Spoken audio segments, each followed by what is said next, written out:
So, good evening, everyone. Welcome you all to your new journey of NEET or JEE, whatever you are, right? तो I hope आप सभी के 10th के exam बहुत शानदार गए हों, आपकी परसेंटेज बहुत अच्छी बनी हो। जिनके रिज़ल्ट आ चुके हैं कॉन्ग्रेचुलेशंस, जिनके आने वाले हैं बेस्ट ऑफ लक। ठीक, आशा करते हैं आपके रिज़ल्ट अच्छे आएँ। देखिए, आपका अब 10th का रिजल्ट आ चुका है, आप लोग 11th में प्रमोट हो चुके हैं और एक अपनी स्ट्रीम को चुन चुके है ना। तो अब 10th तक आपके जीवन में जो जो हुआ वो सब भूल जाइए। मतलब 10th तक क्या क्या हुआ हमारे जीवन में। 10th तक हमने फिजिक्स पढ़ी, केमिस्ट्री पढ़ी, बायोलॉजी पढ़ी, मैथमेटिक्स पढ़ी, हमने बोर्ड्स दिए, हमारे बोर्ड्स में कुछ नंबर आए या बहुत ज़्यादा नंबर आए, जो भी आए हों, 10th की परसेंटेज कोई मायने नहीं रखती। मायने रखता है कि अब आप आज की डेट से कैसे पढ़ना शुरू करेंगे, है ना। मैं जब आपको केमिस्ट्री पढ़ाऊंगा, मैं आपको केमिस्ट्री पढ़ाऊंगा, ठीक है ना। मेरा नाम अग्रिम सिंगल है, I am from IIT Guwahati. I will teach you chemistry. तो मैं ये मानकर आपको केमिस्ट्री पढ़ाऊंगा कि आपने आज से पहले कभी भी केमिस्ट्री नहीं पढ़ी। ठीक, आप सीधे 8th से कौन सी क्लास में आ गए, 11th क्लास में आ गए, राइट। मैं आपको एटम की भी डेफिनेशन बताऊंगा, मैं आपको मॉलिक्यूल की डेफिनेशन भी बताऊंगा, मैं आपको हाइड्रोजन का सिंबल भी बताऊंगा, हाइड्रोजन का एटॉमिक नंबर भी बताऊंगा, ये मानकर कि आपने आज से पहले कुछ भी नहीं पढ़ा है। ठीक, तो बहुत बेसिक से, और ऐसा कह लो लोअर देन बेसिक से हम शुरू करेंगे और अल्ट्रा एडवांस तक जाएंगे। एडवांस नहीं, अल्ट्रा एडवांस तक। ये आपको धीरे धीरे क्लास में पता लग जाएगा कि हम क्लास में नीट के अलावा जेई मेन, जेई एडवांस्ड और कुछ कुछ ओलंपियाड के क्वेश्चंस भी सॉल्व करेंगे। क्यों सर? नीट तो एनसीईआरटी बेस्ड होता है या जेई मेन तो एनसीईआरटी बेस्ड होता है। वो जो टॉपर दीदियां और भैया लोग आते हैं यूट्यूब पर, वो शॉर्ट्स में और रील्स में बोलते हैं कि मैंने 80-80 बार एनसीईआरटी पढ़ी थी, मैंने 100-100 बार एनसीईआरटी पढ़ी थी, मैं तो ब्रेकफास्ट में एनसीईआरटी का ही पेज जैम लगा के खाता था। नहीं, ऐसा कुछ नहीं होता। बायो होती होगी एनसीईआरटी से, केमिस्ट्री तो एनसीईआरटी से नहीं आती, इनऑर्गेनिक आ जाती है थोड़ी बहुत। अब या ऐसे कह लो, मान लो मैं तुमसे कहूं कि कार्बन का एटॉमिक नंबर कितना है, आपने बोला 6। अब ये एनसीईआरटी में भी लिखा है, दुनिया की बाकी किताबों में भी लिखा है ना। तो 10th तक मान लो आप एस चांद पढ़ कर आए, तो मैं ये बोल सकता हूं कि भैया आपका जो एग्जाम था वो एस चांद से आया। ऐसा था? अरे नहीं भाई, बेसिक सवाल आया, वो हर किताब में मिलता है। लोगों ने बस हाइप ये बना दी कि देखो ये एनसीईआरटी की लाइन है, तो लोगों को लगा अच्छा एनसीईआरटी पूछी जाती है नीट या जेईई में। ऐसा नहीं है। और अगर आपने 2025 का नीट का एग्जाम देखा हो, फिजिक्स तो एकदम ताबड़तोड़ आई थी, अगर आपने सुना हो, है ना। 700 किसी ने क्रॉस ही नहीं किए। और केमिस्ट्री में भी 3-4 सवाल डायरेक्ट जेईई एडवांस के पूछे गए। जेईई मेन नहीं, जेईई एडवांस के पूछे। जेईई मेन के हर साल क्वेश्चन रिपीट हो रहे हैं नीट में। क्यों? क्योंकि पेपर बनाने वाली बॉडी क्या है, सेम है, दैट इज एनटीए। तो हमारी ये ड्यूटी बनती है। अब हम कैसे प्रिपरेशन करेंगे वो समझो। तो जैसे हमारी केमिस्ट्री की 3 ब्रांच होंगी, कौन कौन सी? फिजिकल केमिस्ट्री और इनऑर्गेनिक केमिस्ट्री और ऑर्गेनिक केमिस्ट्री। तो हम तीनों में ही सबसे पहली हमारी ड्यूटी है कि हम नीट के पीवाईक्यू तो सॉल्व करेंगे ही, चाहे आप नीट के हैं चाहे आप जेईई के हैं, दोनों के लिए कॉमन इंफॉर्मेशन है। आपको नीट के पीवाईक्यू करने हैं, आपको जेईई मेन के पीवाईक्यू करने हैं, और आपको बहुत इंपॉर्टेंट कुछ सिलेक्टिव जेईई एडवांस्ड के भी पीवाईक्यू करने हैं। जब तक आप इतना नहीं करेंगे तब तक आपकी गाड़ी पार नहीं लगेगी। क्योंकि अब जो एनटीए लेवल बढ़ा रहा है, अगर पक्का इस साल और बढ़ा लिया उसने या उतना ही मेंटेन रखा, तो इसका मतलब अब नीट की आत्मा जाग चुकी। क्यों? जब से मतलब एनटीए ने जब से कमान संभाली थी, नीट के पेपर का लेवल और जेईई मेन के पेपर का लेवल दोनों डिग्रेड ही होते गए, है ना। उससे पहले जेईई मेन बहुत अच्छा आता था, नीट बहुत अच्छा आता था, कुछ बहुत अच्छे अच्छे सवाल पूछे गए थे। लेकिन जब से एनटीए ने संभाला तब से गलत क्वेश्चन पूछे जाने लगे। है ना, और कई सारे बहुत लो ग्रेड क्वेश्चन पूछे जाने लगे। लेकिन लास्ट ईयर और इवन जब री नीट हुआ था 2024 में, आपने सुना होगा 2024 में नीट का पेपर लीक हो गया था, है ना, तो कई सारे बच्चों के 720 नंबर आए थे। तो एक और पेपर कराया गया था री नीट। बहुत लोगों को उस री नीट के बारे में ज्ञान ही नहीं है, क्योंकि वो कोचिंग्स के मॉड्यूल्स में वो जगह जगह री नीट का पेपर इतना हाईलाइट नहीं होता। अगर आप उस री नीट के पेपर को थोड़ा सा जाके गूगल से डाउनलोड करेंगे तो आप एक तरफ री नीट का पेपर रखिएगा, एक तरफ नीट का पेपर रखिएगा, आपको लेवल में डिफरेंस समझ में आ जाएगा। तो लोगों को लगा कि एनटीए ने 25 में लेवल उठाया था। नहीं बाबू, एनटीए ने 2024 में जो री नीट हुआ था उसी में लेवल उठा दिया था। 25 में तो उसको कंटिन्यू रखा और थोड़ा और ऊपर बढ़ाया, और उम्मीद है कि 26 में भी कहीं ना कहीं 3-4 क्वेश्चन तो ऐसे मिलेंगे जो हमें उस लेवल तक पहुंचाएंगे, राइट। और जो रैंक बनाते हैं वो वही 3-4 क्वेश्चन होते हैं, कोई भी एग्जाम हो, है ना। क्यों? क्योंकि एक बेसिक लेवल का तो हर कोई टैकल कर लेता है। गाड़ी तो तब बढ़ती है आगे जब आप टॉपर्स के साथ फाइट कर रहे हो, है ना। और एम हम लोगों को हमेशा बड़ा रखना है, छोटा एम नहीं बनाना है कि सर कोई हमारे शहर का ही कॉलेज मिल जाए, हमारे शहर में भी गवर्नमेंट कॉलेज है ना, या हमारे आसपास का मिल जाए तो सर घर से ही अप डाउन हो जाएगा, मजा आ जाएगा। ये सब एम नहीं बनाने हैं। हमारे आईआईटी में एक प्रोफेसर थे, बड़ी अच्छी बात कहा करते थे, कहते थे लोग पीछे इसलिए नहीं रहते कि वो बड़ा सोचते हैं और उसको अचीव नहीं कर पाते। लोग पीछे इसलिए नहीं रहते कि वो बड़ा सोचते हैं और उसको अचीव नहीं कर पाते। लोग पीछे इसलिए रह जाते हैं कि वो छोटा सोचते हैं और उसको अचीव कर लेते हैं। बहुत गहरी बात है। आपने अपना एम ही बनाया कि सर मेरा एम है बोर्ड्स में 95%। अब तुमने बोर्ड्स में 95 बनाया, अपना एम 95 आ जाए, तुम्हारी 96 आ गई, तुम बहुत खुश हो। तुम्हारा एम ही छोटा था, तुमने उसको अचीव कर लिया। अब 3 दिन तो तुमने लड्डू खाए, खूब मालाएं पहनी, तुम्हारा हर जगह सम्मान हुआ, लेकिन चौथे दिन तुमसे पेरेंट्स ने पूछा बेटा अब आगे, अब तुम्हारे पास कोई आंसर नहीं था। या हमने एम ही बनाया कि सर 650 मार्क्स आ जाएं नीट में, या जेई मेन में सर 150 मार्क्स आ जाएं तो ठीक ठाक कॉलेज मिल जाता है। अरे क्यों भाई, 650 का एम बनाओगे, 600 तक की पढ़ाई करोगे, 550 पे रुक जाओगे। 150 का एम बनाओगे, 125 की पढ़ाई करोगे, 100 पे रुक जाओगे। एम रखो 720 का, 300 नंबर का। ठीक, हमारा एम जितना टॉप मोस्ट हो सकता है हम उतना रखेंगे। सोच, मैंने 150 का एम बनाया और मेरे 100 आए, और मैंने 300 का एम बनाया, मेरे 150 आए, तो मैं तब भी कहां जीता? 300 वाले एम में जीता ना। दुनिया की नजर में मैं बेशक हारा, लेकिन एक्चुअल में मैं जीत गया। तो एम बड़ा रखो, उसको अचीव ना कर पाओ चलेगा, लेकिन एम छोटा रखा और उसको अचीव कर लिया, ये तो कायरता हो गई। और इस समय पे तो हम छोटा एम रख ही नहीं सकते भाई, हमारे पास फुल फ्लेश्ड 2 इयर्स है। हमारा नहीं होगा तो किसका होगा फिर? अरे लोग ड्रॉप लेके 1-1 साल में निकाल देते हैं भाई, तो हमारे पास तो पूरे 2 साल हैं। हम सिलेबस को एकदम रच रच के, चुन चुन के, बारीकी से पढ़ेंगे हर चीज को। बहुत धीमे कोर्स चलेगा, है ना, हर चीज पढ़ाई जाएगी। मैं आपको यूनिट कन्वर्जन तक सिखाऊंगा क्लास में। हमारा जो पहला चैप्टर है, आपने पहले चैप्टर का नाम पता है केमिस्ट्री का क्या है? Some basic concepts of chemistry. कुछ लोग उसको मोल कंसेप्ट के नाम से जानते हैं। 4 दिन तक मोल हेडिंग ही नहीं डलेगी क्लास में।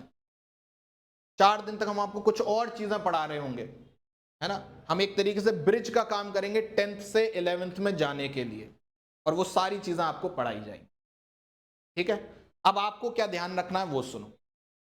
जो क्लास में लिखाया जाएगा शब्दशः शब्द उसको वैसे ही लिखना है, उसमें अपनी बुद्धि नहीं चलानी है। पहली चीज, जो मैं लिखवाऊंगा वही लिखना है। आपको अगर कहीं और से कुछ और थ्योरी मिले तो उसको इंपॉर्टेंट मानकर अपनी नोटबुक में मत लिखना, ठीक है। पहले मुझसे कंफर्म कर लेना सर मुझे इसको लिखना चाहिए या नहीं, तब आप उसको अपनी नोटबुक में लिखोगे। कोई क्वेश्चन आपको मिला, आपको उसको अपनी नोटबुक में लिखने से पहले मेरे से पूछना होगा, ठीक है ना। कोर्स मतलब जो हमारी कोर्स की नोटबुक होगी, जो नोट्स होंगे, उसको हम डस्टबिन नहीं बनाएंगे। इधर से क्वेश्चन आया डाल दिया, इधर से क्वेश्चन आया डाल दिया, नोट्स हो गए इतने भारी भरकम, लास्ट में रिवाइज ही नहीं कर पा रहे हैं। ऐसा हम कुछ भी नहीं करेंगे। सही है। हमारे नोट्स में क्या होने चाहिए, अगर एक टॉपिक से 4 तरीके के सवाल आते हैं तो 4 तरीके के सवाल, एक एक और उनका इलस्ट्रेशन, यानी कि उस टॉपिक के केवल 8 सवाल, बात खत्म। क्यों? क्योंकि सवाल तो न्यूमेरस हैं। अगर मैं सवाल ही लिखता चला गया कॉपी में, तो जो मैं मॉड्यूल दूंगा, जो मैं डीपीपी दूंगा, जो मैं शीट दूंगा, उसमें क्या करोगे? उसकी एक अलग कॉपी बना लो, पर नोट्स में ये सब चीजें ऐड नहीं होंगी। दूसरी बात, जब आप यहां पढ़ रहे हो तो फिर आप कहीं और के लेक्चर नहीं देखोगे। हम लोगों को लगता है सर हम यूट्यूब पर लेक्चर देख रहे हैं फलानी कोचिंग के, हम बहुत प्रोडक्टिव काम कर रहे हैं, तो भाई यहां क्यों आ रहे हो? अगर तुम्हें वहां पसंद आ रहा है तो वहां पढ़ो, और यहां पसंद आ रहा है तो यहां पढ़ो। और पहली बात तो पसंद के लिए मत पढ़ो। मैं तुम्हें ऐसी चीज भी पढ़ा सकता हूं जो तुम्हें बहुत इजी लगे, तुम्हें मजा आए, अरे सर क्या पढ़ाते हो, सर आप जो पढ़ाते हो सब समझ में आता है, बस सवाल नहीं बन रहे हैं सर। क्या फायदा ऐसा समझने का? ठीक है ना? यही दिक्कत है कि हम खुश होने के लिए ना पढ़ें, हम इसलिए पढ़ें कि क्या रिलेवेंट है और क्या हमसे पूछा जाता है, वो हमसे सॉल्व होना चाहिए।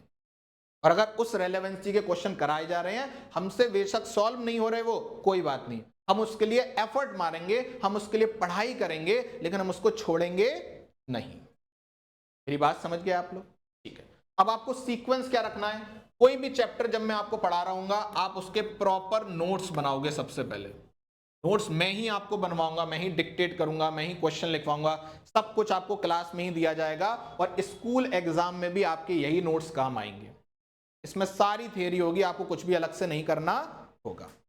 जैसे ही आपके नोट्स कंप्लीट हुए, आप घर पे जाओगे, उन नोट्स को रिवाइज करोगे। ठीक है। फिर उसके बाद आपको यहां से कुछ प्रैक्टिस शीट या डीपीपी, डेली प्रैक्टिस पेपर मिलेंगे, और हो सकता है जो भी आपके कोचिंग का मॉड्यूल होगा मैं उसमें से टिक लगवाऊंगा, तो वो सवाल आप करोगे। हो सकता है ये डेली ना मिले, क्योंकि एक टॉपिक हो सकता है 2 या 3 दिन में खत्म हो, तो 3 दिन बाद एक साथ डीपीपी या मॉड्यूल में मैं आपको टिक लगवाऊं। ठीक है। उसके बाद आप पीवाईक्यूज करोगे। पीवाईक्यूज वैसे आपको मोस्टली इधर डीपीपीज में मिल जाएंगे। कहां के पीवाईक्यू होंगे? यहां के, नीट के भी, जेई मेन के भी, और जेई एडवांस्ड के भी, और सब आपसे लग जाएंगे, विश्वास मानिए, बड़े आराम से लगेंगे। मैं आपको इतने लेवल से पढ़ा दूंगा। बस आपको क्या करना है, जो मैं आज बताऊंगा उसको घर जाकर आज ही रिवाइज कर लेना है। न्यूटन का तीसरा नियम नहीं लगाना है, बैग इधर मैं इधर। ठीक है ना? अगर आपने ये किया तो फिर समस्या हो जाएगी। इतना ठीक है? डिस्ट्रैक्शन से जितना आप बच सकें उतना बचने की कोशिश करिएगा। डिस्ट्रैक्शन क्या है? पहली डिस्ट्रैक्शन मैंने आपको बताई, यूट्यूब से लेक्चर देखना। दूसरी डिस्ट्रैक्शन क्या है? यूट्यूब पर शॉर्ट्स देखना। तीसरी डिस्ट्रैक्शन क्या है भाई? इंस्टाग्राम पे रील्स देखना। और क्या है? ये साला मोबाइल ही बहुत बड़ी डिस्ट्रैक्शन है, उसको फेंक दो कचरे में। कचरे में मत फेंको, मतलब घर वालों को दे दो। ठीक है ना? इसको कम चलाओ। दोस्त यार डिस्ट्रैक्शन है, अगर उनसे गॉसिप बहुत ज़्यादा चल रही है। ठीक है ना? क्लास के टाइम पे केवल पढ़ाई पे ध्यान दो, क्लास के बाद आप अपनी दोस्ती निभाओ, कोई टेंशन नहीं। ठीक है ना? लेकिन क्लास में आपकी दोस्ती बीच में नहीं आनी चाहिए पढ़ाई के। अगर आ रही है तो इसका मतलब आप सीरियस नहीं हो। ठीक है ना? आपको चिंता होनी चाहिए पढ़ाई की। अगर चिंता नहीं हो रही है ना पढ़ाई की, तो फिर दिक्कत वाली बात है। जब एग्जाम पास आता है, जैसे अभी आप सब लोग 10th की एग्जाम दे के आए हो, तो 10th के एग्जाम में जिसने जितनी ज्यादा मेहनत करी होगी उसकी टेंशन उतनी ज्यादा होती है, और जिसने कम मेहनत करी उसको पता है 60% लेके आएंगे, आराम से चिल रहेंगे, कोई टेंशन नहीं, तो उसको टेंशन भी नहीं रहती। और उसके 60 की जगह 55 तो आ ही जाते हैं, वो चिल रहता है अपना।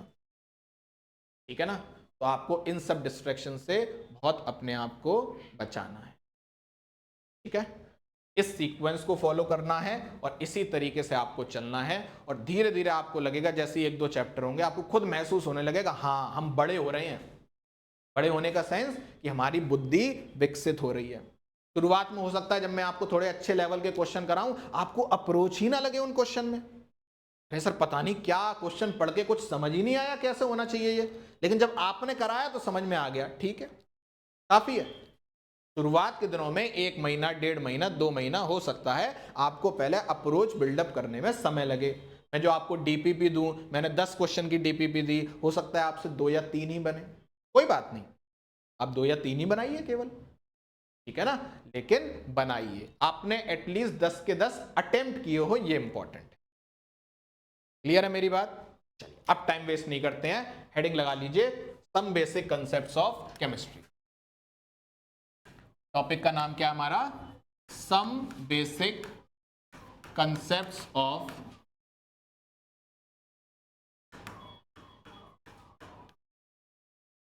केमिस्ट्री। बस 1 सेकंड में मैं आया।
चलिए, तो हमारा आज का टॉपिक है some basic concepts of chemistry, जिसको हम मोल कॉन्सेप्ट के नाम से भी जानते हैं, और ये हमारा एनसीईआरटी का पहला चैप्टर है क्लास 11th का, बिलोंग्स टू फिजिकल केमिस्ट्री। ठीक, तो आज वैसे तो देखो इस चैप्टर में थोड़ा सा स्कैम है। क्या स्कैम है? इसमें कुछ भी सम नहीं है और बेसिक तो बिल्कुल नहीं है। इस चैप्टर का नाम कायदे में होना चाहिए था many advanced concepts of chemistry. अभी आप जैसे जैसे चैप्टर को हम आगे बढ़ाएंगे तो आपको पता चलेगा, इतने धुआंधार सवाल आते हैं सर, इतने बढ़िया बढ़िया न्यूमेरिकल्स बनते हैं, है ना, बहुत शानदार न्यूमेरिकल्स जिसमें मजा आ जाए सॉल्व करने में, अच्छी कैलकुलेशन, अच्छा दिमाग, और बहुत बढ़िया चैप्टर है, लेकिन बहुत क्रूशियल चैप्टर है। ऐसा समझ लो फिजिकल केमिस्ट्री की बैकबोन है mole concept.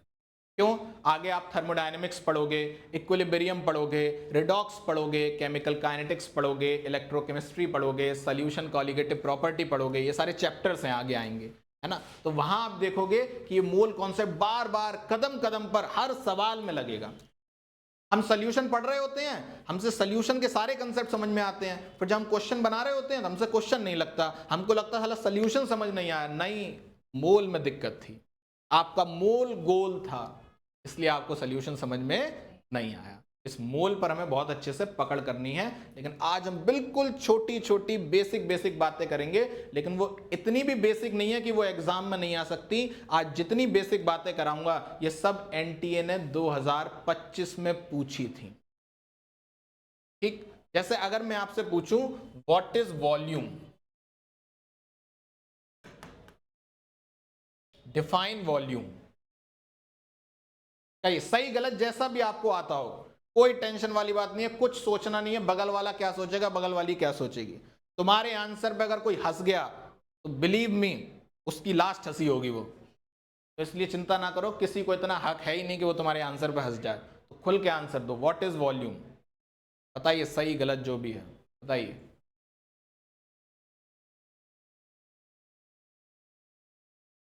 Amount of substance,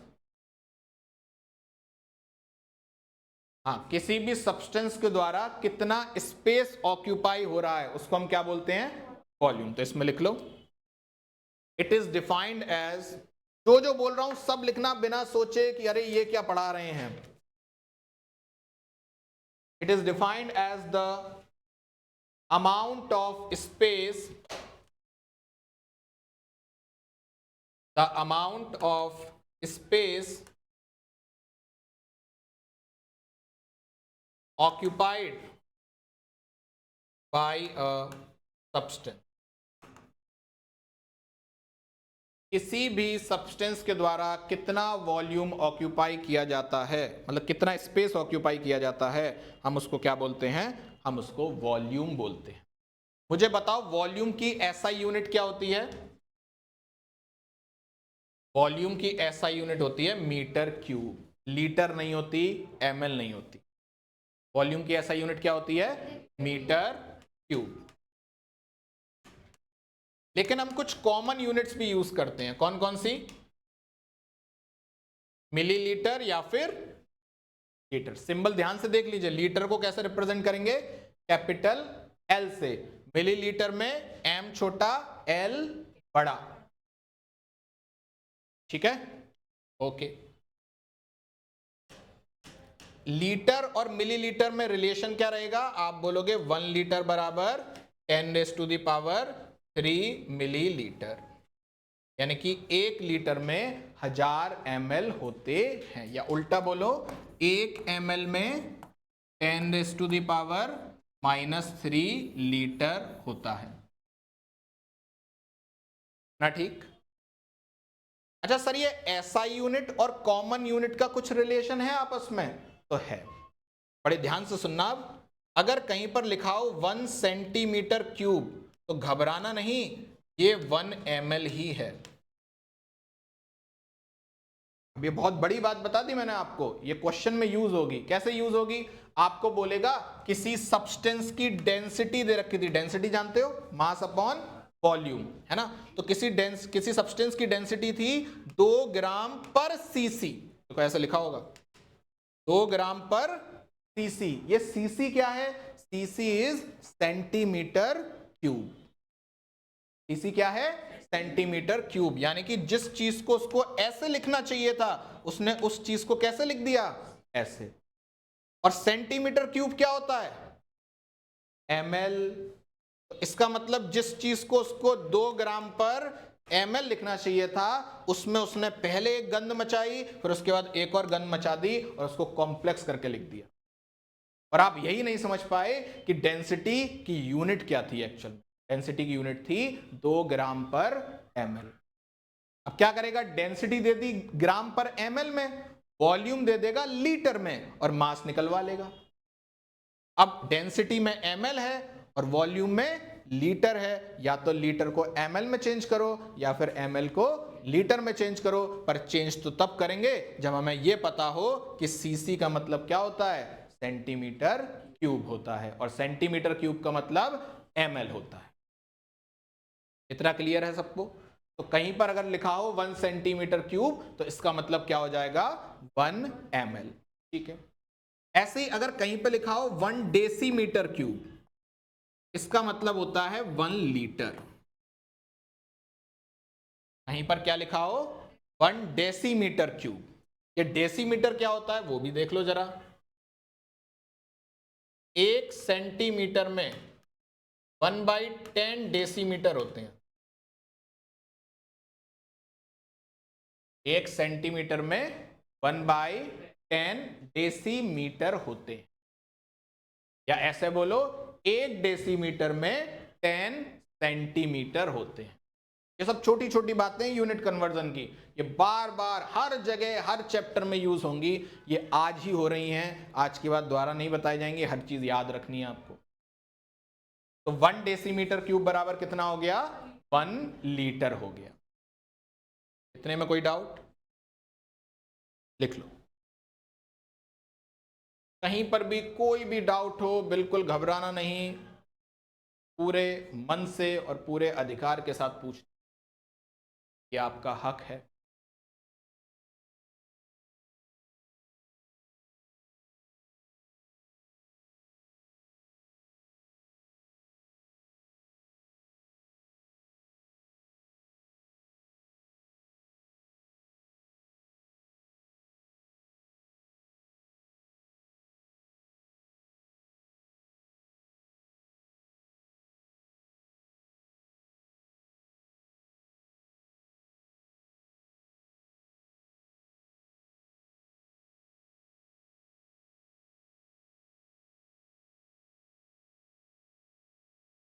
चलें आगे। एक टर्म आपने और सुना होगा, दैट इज मास। क्या सुना होगा? मास। मास क्या होता है? मास डिफाइन करो। सर मैटर तो याद है, मैं 9th क्लास का। 9th क्लास में मैटर की डेफिनेशन थी anything which occupy space and have mass is called matter. पर ये मास क्या चीज है? मास क्या है? मास बताओ बताओ। हाँ ऐसा कह सकते हो, it is the amount of matter present in a substance. जैसे फॉर एग्जांपल अगर मैं किसी चीज को डिफाइन कर पाऊं ये इस चीज से बनी है, ठीक है ना, तो वो उसका मास बनाएगा जोड़ के। जैसे मेरी बॉडी, मेरी बॉडी किससे बनी है? सर बोन्स हैं, ब्लड हैं, तो ये सब मिलके क्या बना रहे हैं? मास बना रहे हैं। ये पेन किससे बना है? किसी चीज से तो बना है सर, मुझे नहीं पता किससे, चाहे प्लास्टिक हो, चाहे लोहा हो, चाहे इलेक्ट्रॉनिक का कोई आइटम हो, कुछ भी हो, पर किसी चीज से तो बना है। सर एटम, एटम भी किसी चीज से तो बना है। सर इलेक्ट्रॉन हो, प्रोटॉन हो, न्यूट्रॉन हो। मैंने पूछा इलेक्ट्रॉन, सर इलेक्ट्रॉन के अंदर क्या मुझे ये नहीं पता, पर ये पता कुछ तो है। इलेक्ट्रॉन किसी चीज से तो बना है, तो क्या वहां पर भी मास आएगा? कुछ आएगा। लेकिन मैंने तुमसे बोला काइनेटिक एनर्जी, काइनेटिक एनर्जी किससे बनी है? अब किसी के दिमाग में आता सर मोशन से। अरे मोशन से बनी नहीं है, वो मोशन की वजह से किसी ऑब्जेक्ट में आ गई। पर काइनेटिक एनर्जी बनी किससे है? आप कहोगे सर वो एनर्जी है, वो किसी से बनी थोड़ी होती है। अगर वो बनी नहीं है तो इसका वो मास नहीं है ना। इसीलिए हम यूनिवर्स को 2 भागों में डिवाइड करते हैं। यूनिवर्स में या तो मैटर है या फिर एनर्जी है। मैटर कौन? which occupy space and have mass। क्योंकि अगर कोई चीज किसी चीज से बनी है तो वो कुछ ना कुछ तो जगह घेरेगी। लेकिन मैं तुमसे ये थोड़ी कह सकता हूं सर मैं इस कमरे में जा नहीं सकता क्योंकि इस कमरे में बहुत ज्यादा काइनेटिक एनर्जी भरी हुई है, वो मुझे घुसने नहीं दे रही है कमरे में। अरे कैसी बेहुदा बात है, काइनेटिक एनर्जी तुमको घुसने नहीं दे रही। काइनेटिक एनर्जी कोई मास थोड़ी है जो वो किसी स्पेस को ऑक्यूपाई करेगी, है ना। पर सर हम ये तो बोलते हैं कमरे में गर्मी बहुत है मैं जा नहीं रहा हूं। तुम्हारी चॉइस है वो नहीं जाना, तो भाई गर्मी बहुत है मैं नहीं जा रहा हूं, एसी नहीं चल रहा है ना। तुम जाना चाहो तो क्या जा सकते हो, जा सकते हो। कहीं ऐसा तो नहीं गेट पे घुस रहे होगे गर्मी धक्का दे देगी तुम्हें, नहीं, क्योंकि वो कोई स्पेस ऑक्यूपाई नहीं कर रही। मेरी बात समझ गए आप? तो मास में लिख लो, देखो it is defined as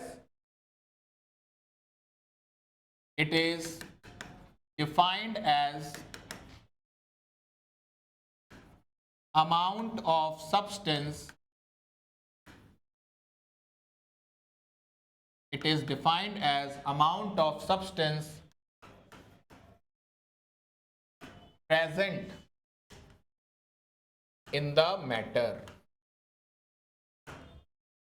amount of substance present in the matter, या amount of matter present in the substance, ऐसे भी चल जाएगा, ठीक है ना।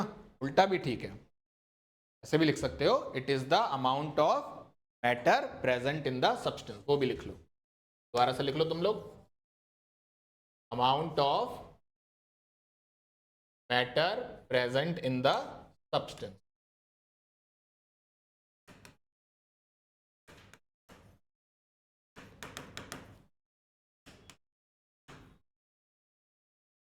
ठीक है, मास की यूनिट बताओ, एसआई यूनिट। हाँ, एसआई यूनिट होती है इसकी केजी, किलोग्राम। लेकिन इसके अलावा भी हम कुछ यूज कर लेते हैं क्या?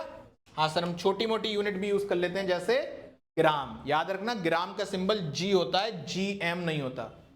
GM is good morning only, GM gram नहीं है, ग्राम क्या है? Only G. ठीक है, और क्या क्या यूज कर सकते हो? सर मिलीग्राम भी कभी कभी कर लेते हैं। तो 1 किलोग्राम कितना होता है? सर 1 किलोग्राम बराबर 1000 ग्राम होता है। और 1 ग्राम बराबर कितना होता है? सर 1000 मिलीग्राम होता है। उल्टा भी बोल सकते हो, अगर 1 ग्राम में 1000 मिलीग्राम है तो 1 मिलीग्राम में 1/1000 दैट इज 10⁻³ ग्राम होगा। ठीक है, तो ये किसकी बात हो गई? सर ये बात हो गई मास की।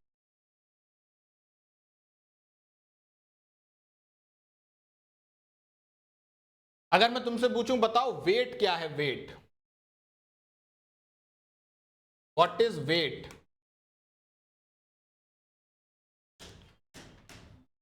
आप बोलोगे it is a force of gravity exerted on an object. लिख लो, it is the force exerted by gravity on an object।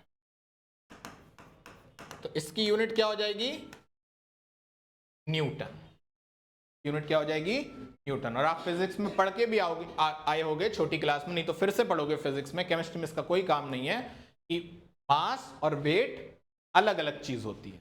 मास की यूनिट होती है ग्राम, किलोग्राम, और वेट की यूनिट होती है न्यूटन। लेकिन हम रोजमर्रा की जिंदगी में वेट को किस में नापते हैं? ग्राम, किलोग्राम में। कि भाई कितना वेट आलू है? भाई 1 किलो आलू है ना। ऐसा तो नहीं बोलते 1 न्यूटन आलू है। तो तोलने वगैरह के लिए हम लोग किसका यूज करते हैं? मास का। लेकिन बोलते क्या है? वेट। तो अब बहुत इंपॉर्टेंट बात नोट करके लिखो, केमिस्ट्री में मास और वेट सेम माने जाएंगे। पूरे 2 साल 11th 12th की जितनी केमिस्ट्री हम पढ़ेंगे, मैं तुमसे बोल दूंगा weight of hydrogen is 1 gram, mass of hydrogen is 1 ग्राम। दोनों बातें ठीक हैं, दोनों बातें सेम है। तो लिख लो नोट करके, केमिस्ट्री में मास और वेट सेम माने जाते हैं। जो सुनने में बहुत छोटी छोटी बातें लग रही होंगी, आपको ऐसा लग रहा होगा पता नहीं क्या पढ़ाए जा रहे हैं 11th क्लास में, यूनिट कन्वर्जन पढ़ रहे हैं। विश्वास मानो अभी यही सब बातें जब न्यूमेरिकल्स में लगेंगी तो आपको बड़ी सुख शांति महसूस होगी। और ये जो पढ़ा रहा हूं ये सब बातें एनटीए ने 2025 में 5 स्टेटमेंट दिए थे और सवाल था which of the following statement is correct. उसमें से ये जो 3 डेफिनेशन मैंने आपको लिखवाई है कौन कौन सी, वॉल्यूम, वेट और मास, तीनों की डेफिनेशन थी। ठीक है, तो वेट क्लियर हो गया, मास क्लियर हो गया। केमिस्ट्री में मास और वेट दोनों क्या होंगे, सेम। चौथी डेफिनेशन लिखो, टेम्परेचर।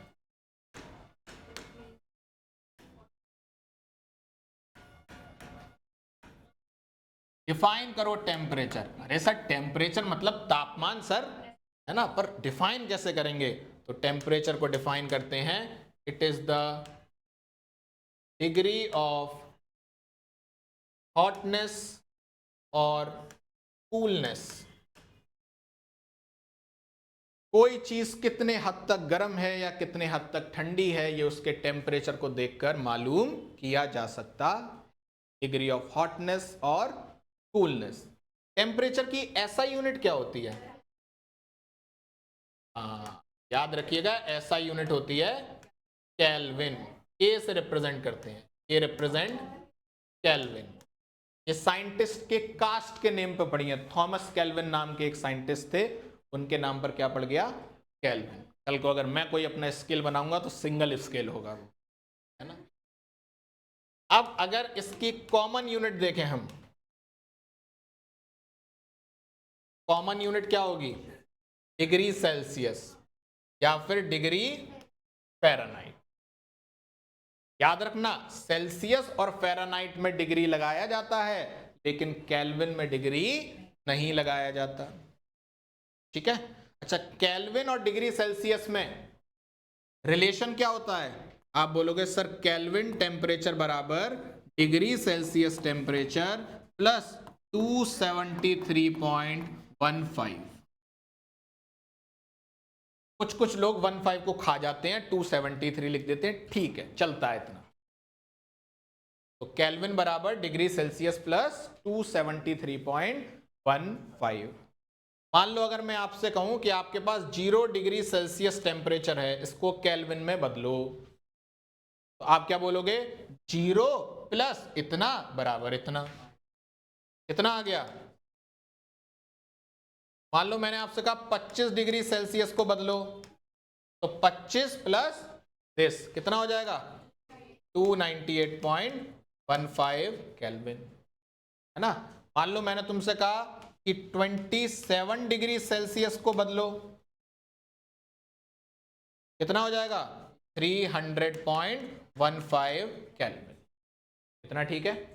अच्छा अब एक बात याद रखना, सर क्या? जो केल्विन टेम्परेचर होता है वो can not be negative. Kelvin temperature की वैल्यू नेगेटिव नहीं होती। केल्विन टेम्परेचर की वैल्यू नेगेटिव नहीं होती। बहुत इंपॉर्टेंट बात है। सर कैसी बात कर रहे हो? अगर मैं सेल्सियस टेम्परेचर ले लूं -300, तो -300 प्लस 273, देखो केल्विन की वैल्यू नेगेटिव में आ जाएगी, आएगी कि नहीं? लगभग -27 केल्विन आ जाएगा, बोलो। और ये थ्योरेटिकली पेन पेपर पे आ गया। -300 मुंह फाड़ने के लिए कुछ भी बोल दो, -500, -1000, -5000 डिग्री सेल्सियस, अबे अचीवेबल है या नहीं ये भी तो देखो।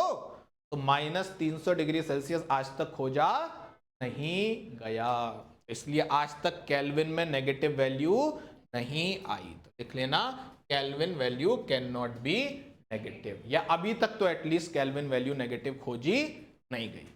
इवन मजे की बात यह है अभी तक लैब में 0 केल्विन भी नहीं खोजा गया। 0.0072 केल्विन, आई थिंक, मैं एग्जैक्ट रिकॉल नहीं कर पा रहा हूं, शायद इतना टेम्परेचर अभी तक लोग लैब में एग्जैक्टली बना चुके हैं, और अभी तक 0 केल्विन भी डिफाइन नहीं हुआ। लेकिन जिस दिन 0 केल्विन डिफाइन हो गया, लोगों ने पहले ही बोल दिया है 0 केल्विन को 0 केल्विन नहीं बोला जाएगा, ये एक अनोखा टेम्परेचर है, तो इसको एब्सोल्यूट जीरो बोलेंगे। क्या बोलेंगे? यानी कि मान लो कोई चीज 0 केल्विन पे रखी है तो मैं ऐसे बोल दूंगा this substance is placed at absolute 0। आप समझ जाना, अच्छा एब्सोल्यूट 0 बोल दिया, इसका मतलब टेम्परेचर क्या है 0 केल्विन। ऐसे सवालों में घेरता है।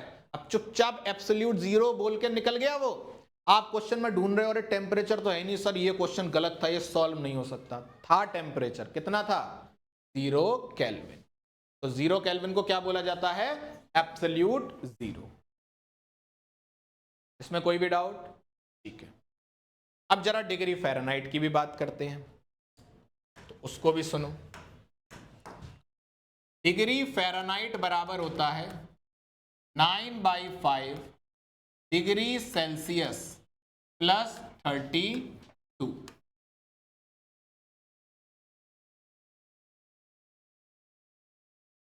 यानी कि जो भी टेम्परेचर डिग्री सेल्सियस में हो उसमें 9/5 का मल्टीप्लाई कर देना और फिर जो आए उसमें 32 जोड़ देना, तो आपका टेम्परेचर कौन सा आ जाएगा डिग्री फ़ारेनहाइट वाला। जैसे एक क्वेश्चन करो, आपसे किसी ने कहा convert 25 degree Celsius two degree Fahrenheit. कैसे करेंगे इसको? आप बोलोगे सर डिग्री सेल्सियस की जगह क्या रख दो 25 रख दो, तो आप बोलोगे 9/5 इंटू 25 प्लस 32।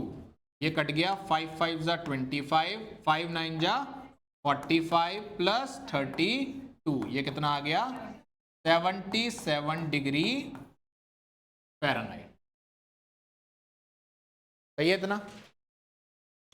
मान लो अगर मैं तुमसे कहूं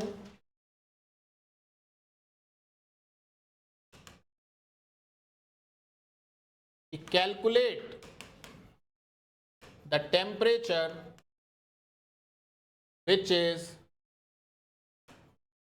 same in both degree Celsius and degree Fahrenheit. वो टेम्परेचर बताओ जो डिग्री सेल्सियस और डिग्री फ़ारेनहाइट में क्या हो सेम हो। तो आप बोलोगे सर देखो हमें फॉर्मूला पता है, डिग्री फ़ारेनहाइट बराबर क्या होता है 9/5 temperature in degree Celsius plus 32। अब आप कह रहे हो कि दोनों को क्या कर दें सेम, तो दोनों को मैं x मान लेता हूं। तो मैं क्या लिखूंगा x बराबर 9x/5 प्लस 32। इसको इधर ले आओ, x माइनस 9x/5 बराबर 32। एलसीएम लो, 5 एलसीएम, ये हो जाएगा 5x माइनस 9x बराबर 32। तो जरा सॉल्व करिए, तो आप बोलोगे ये हो जाएगा आपका 5x minus 9x minus 4x/5 is equal to 32। तो x बराबर क्या हो जाएगा माइनस 32 इंटू 5/4, 4 8 जा 32, x बराबर माइनस 40। x बराबर कितना हो जाएगा माइनस 40। यानी कि माइनस 40 वो टेम्परेचर है जिसको अगर तुम यहां पुट करोगे तो इसको सॉल्व करके भी इसकी वैल्यू कितनी आएगी माइनस 40 ही आएगी।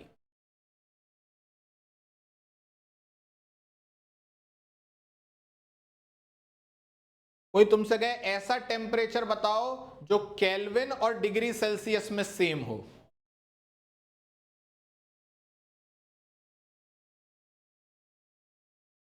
ऐसा टेम्परेचर बताओ जो केल्विन और डिग्री सेल्सियस में सेम हो।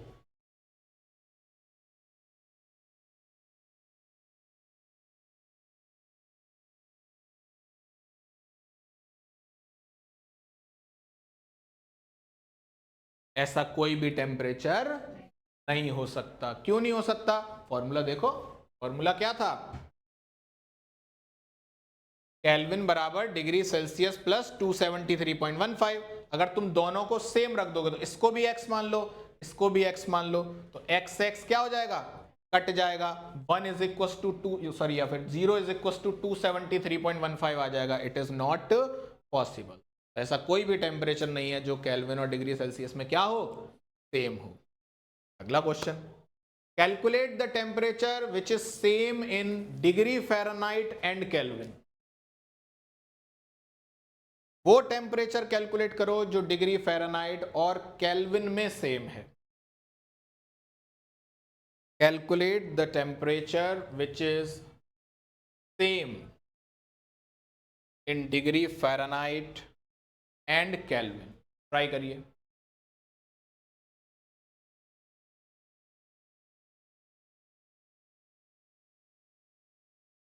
In degree Fahrenheit and Kelvin.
हाँ जी, डिग्री फ़ारेनहाइट और केल्विन में जो टेम्परेचर सेम हो उसकी वैल्यू निकालनी है. तो पहले डिग्री फ़ारेनहाइट और केल्विन का रिलेशन ढूंढिए.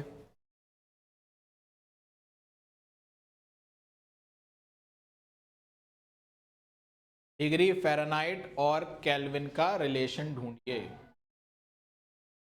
आओ रिलेशन बनाते हैं. पहले देखो, आपको पता है डिग्री फ़ारेनहाइट बराबर होता है 9/5 डिग्री सेल्सियस टेम्परेचर प्लस 32. आपको ये भी पता है केल्विन बराबर होता है डिग्री सेल्सियस प्लस 273.15. पर मैं 15 हटा देता हूं, 273 ले लेते हैं. तो यहां से डिग्री सेल्सियस की वैल्यू कितनी आ जाएगी? Kelvin minus 273. इसको उठा के यहां पुट कर दो. तो डिग्री फ़ारेनहाइट बराबर क्या होगा? 9/5 के माइनस 273 प्लस 32. ठीक है. चलो, अब केल्विन और डिग्री फ़ारेनहाइट में सेम टेम्परेचर पता लगाना है, तो दोनों को क्या मान लो? x. तो x बराबर 9/5 x माइनस 273 प्लस 32. x बराबर 9x/5 माइनस 9 इंटू 273/5 प्लस 32. इसको इधर ले जाओ, ये बन जाएगा x माइनस 9x/5, जिसको अभी हमने सॉल्व किया था, है ना. माइनस 4x/5 आया था. और इधर क्या रह जाएगा? इसका अंदर मल्टीप्लाई कर दो. 9 3 ज़ा 27, 2 कैरी, 7 9 ज़ा 63 और 65, 6 कैरी, 9 2 ज़ा 18, 6 24. तो माइनस 2457. और इसका एलसीएम भी ले लो यहाँ पे. तो प्लस 5 2 ज़ा 10, 5 3 ज़ा 15 और 1 16/5. सही है इतना? को घटाओ, कितना आ रहा है ये?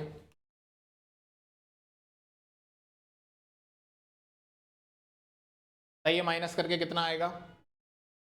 2297/5. तो माइनस से माइनस कैंसिल, 5 से 5 कैंसिल. तो x बराबर क्या आ जाएगा? 2297/4. काटिए इसको. 4 5 जा 20, 4 7 जा 28, 17, 4 4 जा 16.25. यानी कि ये वो टेम्परेचर है जो डिग्री फ़ारेनहाइट और केल्विन में क्या होता है, सेम होता है। शानदार और बढ़िया सवाल है, नोट कर लीजिए।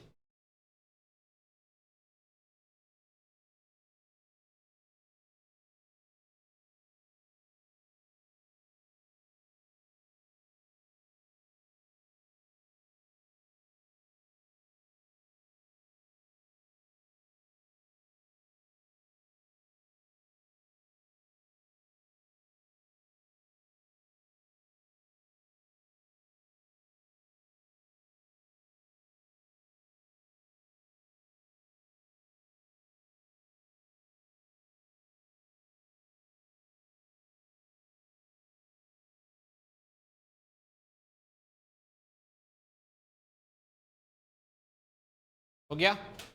चलिए अब दो बातें और समझनी है, जरा इसको देखो। देखिए, प्रिसीजन एंड एक्यूरेसी।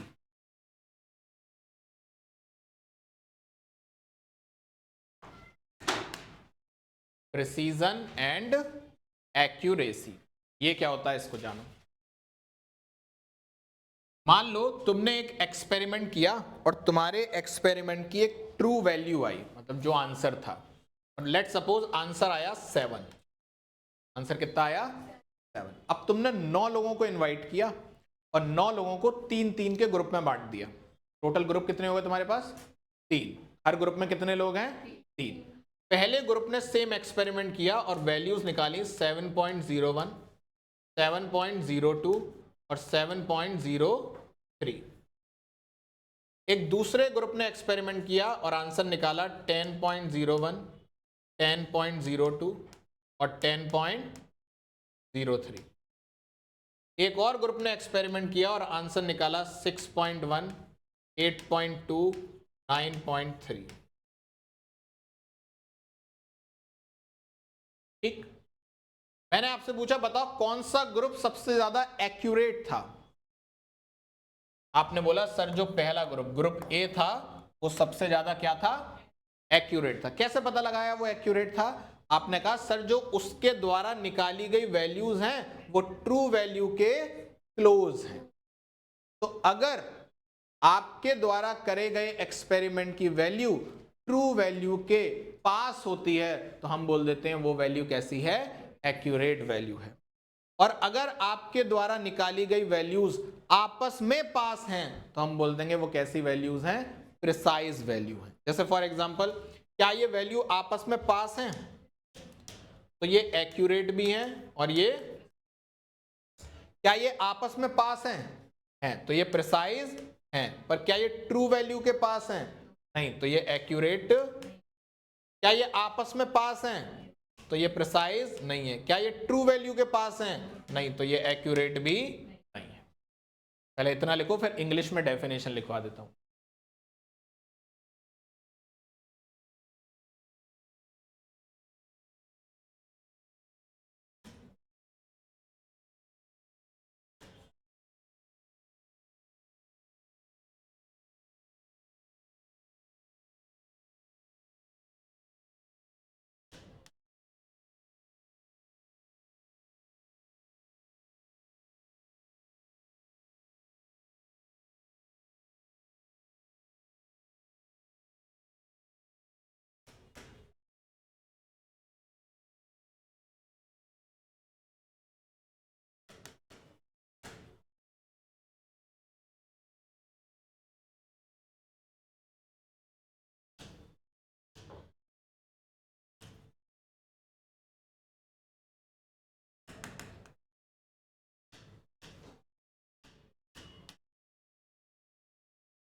ये आपकी प्रिसीजन और एक्यूरेसी की डेफिनेशन है, एक बार पढ़िए, और इनमें कोई डाउट है तो पूछ लीजिए।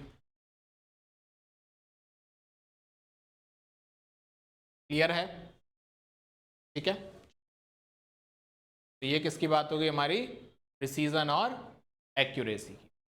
अब देखें एनटीए ने 2025 में क्या क्वेश्चन पूछा, मैं बस बोलूंगा। 5 स्टेटमेंट दिए थे उसने, आपको बताना है पांचों में से कौन से ट्रू हैं कौन से गलत हैं। 4 ऑप्शन थे उसके बेस पे, तो मैं केवल स्टेटमेंट बोलता हूं, आप सुने। पहला statement, precision refers to the closeness of various measurement for the same quantity. True है ना। दूसरा, temperature below 0 degree Celsius are possible in Celsius scale, but in Kelvin scale negative temperature is not possible. True. Temperature below, अच्छा ये तो हो गया। Volume is the amount of space occupied by substance. True. अगला, mass is the force exerted by gravity on an object. False. Weight है, mass नहीं होता। अगला statement, weight of a substance is the amount of matter present in it. False. weight की definition मास में बोल दी है, मास की डेफिनेशन वेट में बोल दी है। एनटीए 2025, पांचों स्टेटमेंट। ठीक है, अब करते रहो सरल सवाल, कठिन सवाल, जिसको आया उसके लिए सरल और जिसको नहीं आया उसके लिए कठिन। ठीक है, इसलिए मैंने आपको ये पांचों बातें लिखवाई। एक टर्म उसने इसमें यूज नहीं किया, हो सकता है भविष्य में यूज करे, तो हम उसको भी पढ़ेंगे, प्रेशर।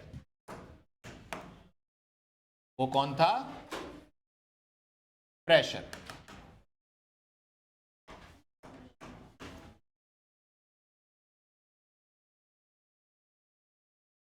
क्या होता है प्रेशर? बचपन में पढ़ते हुए आ रहे हो भाई, प्रेशर बराबर फोर्स अपॉन एरिया।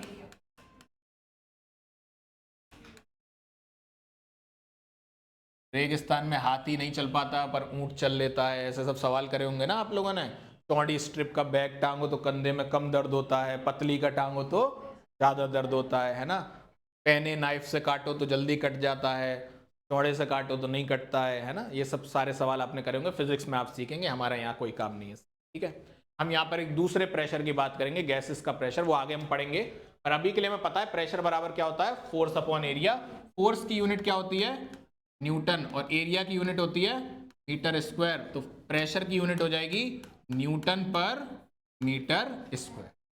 इसी को दुनिया बोलती है पास्कल। क्या बोलते हैं? पास्कल। लेकिन ये यूनिट केमिस्ट्री में नहीं चलेंगी, मतलब चलने को चल सकती हैं, दे सकता है, पर जनरली नहीं देता। तो ये तो ऐसा यूनिट की बात हो गई। अब कॉमन यूनिट जो प्रेशर की चलती हैं वो चलती है जैसे एटीएम, अंजलि तारक मेहता नहीं, एटमॉस्फेरिक प्रेशर। टॉर, एमएमएचजी, बार, सेंटीमीटर एचजी, इस तरीके से यूनिट चलेंगी। और भी होती हैं, केमिस्ट्री में इतनी आएंगी, बस मैं उतना लिखवा रहा हूं आपको, सीएमएचजी।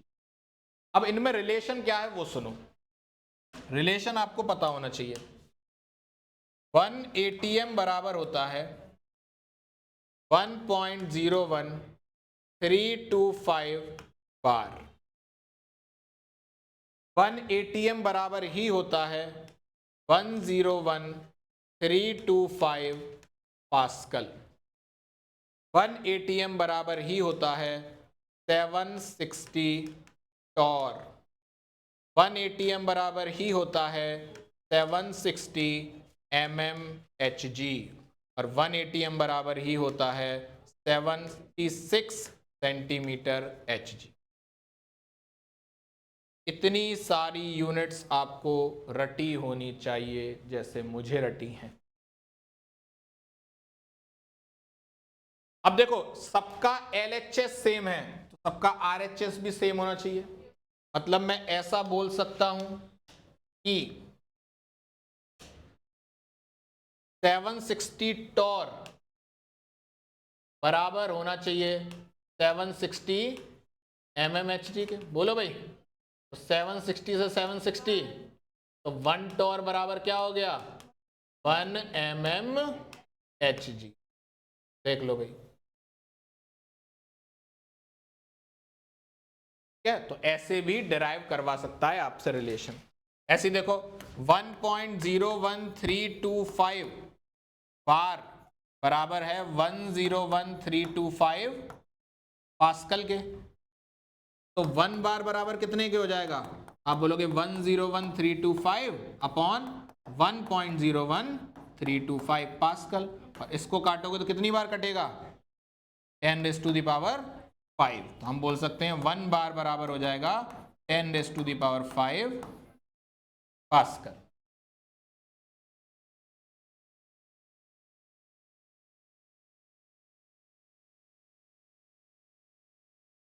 बाकी और भी यूनिट हैं, pico, femto, atto, micro, mega, गीजा, पीटा, ये सब यूनिट्स हैं। ये सब जब जब आएंगी तब तब इनकी बात कर लेंगे, बहुत कम आएंगी, यही आएंगी ज्यादातर। करने को हम बहुत कुछ पढ़ सकते हैं। अगेन मैंने कहा नाम क्यों लिया फिर आपने जब आएंगी नहीं अभी, तो ताकि आपको कहीं किसी किताब में मिले, आपको ये ना लगे हाय यही अमृत था छोड़ दिया, आओ इसको अपनी कॉपी में डाल लें। तो ये सब कचड़ापंती अपनी कॉपी में मत करिएगा। जब जिस चीज की जरूरत पड़ेगी वो आपके नोट्स में लिखा दी जाएगी, ठीक है जी। चलिए, तो ये बात हो गई हमारी किसकी, प्रेशर की। चलें आगे।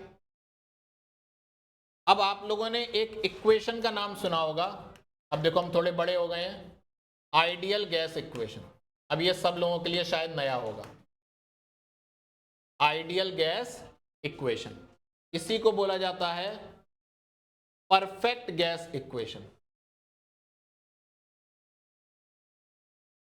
ज्यादा फेमस नाम जो है वो आइडियल गैस इक्वेशन है, लेकिन सही नाम जो है वो परफेक्ट गैस इक्वेशन है। अक्सर सही चीज ज्यादा फेमस नहीं हो पाती, तो किताबों में आपको आइडियल गैस नाम मिलेगा, पर सही नाम क्या है, परफेक्ट गैस। खैर कुछ भी हो, दोनों नाम आप याद रखें। ये इक्वेशन होती है पीवी बराबर nRT। क्या होती है ये, पीवी बराबर nRT। यानी कि कोई भी अगर गैस है दुनिया की तो वो इस इक्वेशन को फॉलो करेगी, अगर वो आइडियल है तो। जब तक क्वेश्चन में कुछ नहीं लिखा जाता तो गैस हमेशा क्या मानी जाती है, आइडियल। सर होती क्या है आइडियल गैस, डिटेल में पढ़ाऊंगा बाद में। अभी आप ये मान के चलो सारी गैस अभी के लिए आपके लिए क्या है, आइडियल। और कोई भी गैस अगर आपके सामने आए आप सब पे ये इक्वेशन अप्लाई कर सकते हो, ठीक है। इसमें P क्या है सर, P इज प्रेशर। अभी बिल्कुल हल्के लेवल पे बात कर रहे हैं, P इज वॉल्यूम। अब इसमें भी कौन सा प्रेशर कौन सा वॉल्यूम उस पर भी चर्चा हो सकती है, पर अभी छोटे हैं हम, धीरे धीरे बढ़ाएंगे चीजों को। T is temperature. कसम खाइए मेरे साथ, बोलिए सब लोग, हम कसम खाते हैं। अगर किसी ने कसम नहीं खाई, भाई साहब मैंने बहुत मारना है, सब लोग बोलेंगे हम कसम खाते हैं, हम कसम खाते हैं कि अब 2 साल तक जहां जहां टेम्परेचर आएगा, आवाज नहीं आ रही है मेरे पास, थप्पड़ मार दूंगा मैं, जहां जहां टेम्परेचर आएगा वहां वहां केल्विन में टेम्परेचर यूज करेंगे। जहां जहां टेम्परेचर आएगा वहां वहां केल्विन में यूज करेंगे। अब सर बताएंगे नहीं आपको, आपको खुद से पूरे 2 साल तक हर जगह टेम्परेचर किस में लगाना है, केल्विन में। और सबको कसम है, अगर किसी ने अपनी कसम तोड़ी तो सब लोगों ने कसम खाई है, जिसने नहीं खाई मैंने जबरदस्ती खिलाई है उसको, ठीक है ना। पूरा पानी डाल के आपके गले के नीचे उतारी गई है, और अब आप लोग उस कसम को तोड़ नहीं सकते, ठीक है। तो टेम्परेचर हमेशा किस में रखा जाएगा, केल्विन में। एन क्या है, एन एन है नंबर ऑफ मोल्स। एन क्या है, नंबर ऑफ मोल्स। और आर को बोला जाता है यूनिवर्सल गैस कांस्टेंट।